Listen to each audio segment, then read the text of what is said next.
ৰাজহুৱাকৈ ক্ষমা খোজাই কাণত ধৰিবলৈ বাধ্য কৰালে বজৰং দলে আমি দৃশ্য আপোনালোকক সম্পাদিত ৰূপত দেখুৱাব লাগিব এই মুহূৰ্তত সম্পাদিত ৰূপত দেখুৱাইছো মুছলমান যুৱকক বজৰং দলে কাণত ধৰাইছে ৰাজহুৱাকৈ সম্পাদিত ৰূপত দেখুৱাইছো সেই মুছলমান যুৱকজনৰ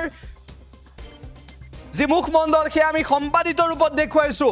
উল্লেখ যে মুছলমান যুৱকক সামাজিক মাধ্যমত মুছলমান যুৱকে হিন্দু বিৰোধী মন্তব্য কৰাৰ বাবে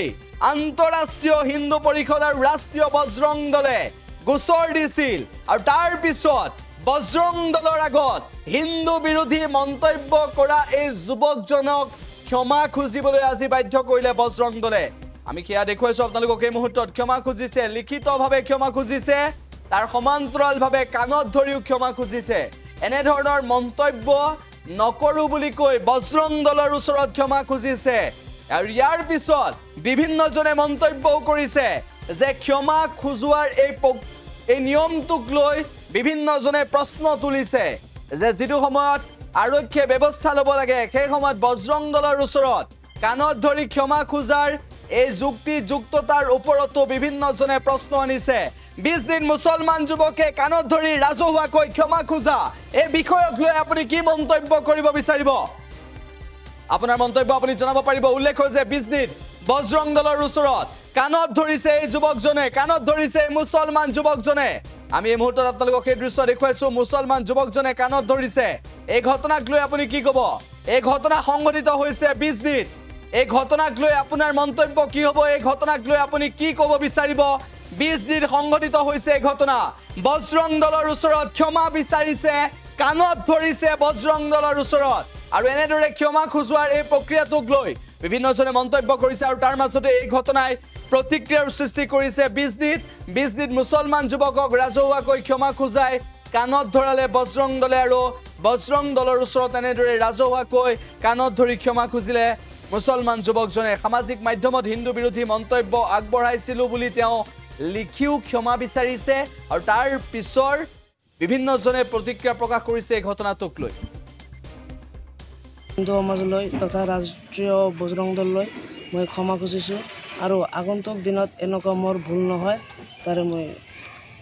প্ৰতিশ্ৰুতি দিছোঁ মানে তেতিয়া মোৰ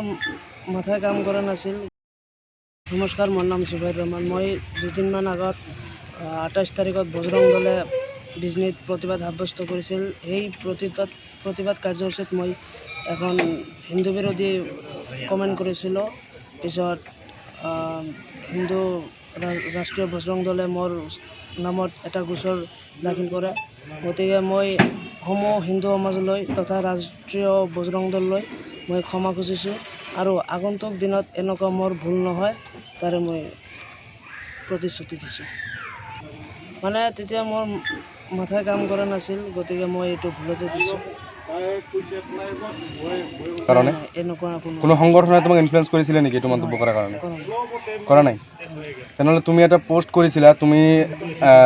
আমচুৰ উপসভাপতি বুলি তুমি আছিলা দিয়া আছিলে তো সেই পোষ্টটো তুমি যে পোষ্টটো হোৱাৰ পিছত তুমি পোষ্টটো ডিলিট কৰি দিলা যে তুমি উপসভাপতি নহয় বুলি এটা পোষ্ট দিলা তো এইটো কৰিবলৈ কোনোবাই তোমাক ইনফ্লুয়েন্স কৰিছিলে নেকি নাই কৰা কিন্তু এইটো কৰাৰ কাৰণ হ'ল মই উপসভাপতি আছিলোঁ কিন্তু ৰাতি মই ত্যাগ কৰিছোঁ আমচুৰ দলৰ সংগঠনৰ পৰা যাতে আমচুৰ ওপৰত কোনো প্ৰেছাৰ নপৰে বা কোনো এটা কিবা তুমি মই যোৱাকালিয়ে তুমি ত্যাগ কৰিলা মানে কালিলৈকে তুমি আমচুৰ উপসভাপতি আছিলা আছিলোঁ কিন্তু যেতিয়া এই ঘটনাটো হ'ল মোৰ নামত গোচৰ ৰুজু হ'ল তাৰপিছত মই আমচু ত্যাগ কৰিছোঁ যিকোনো খবৰৰ বাবে যোগাযোগ কৰক 7099017330 লগতে 7099017110 নম্বৰত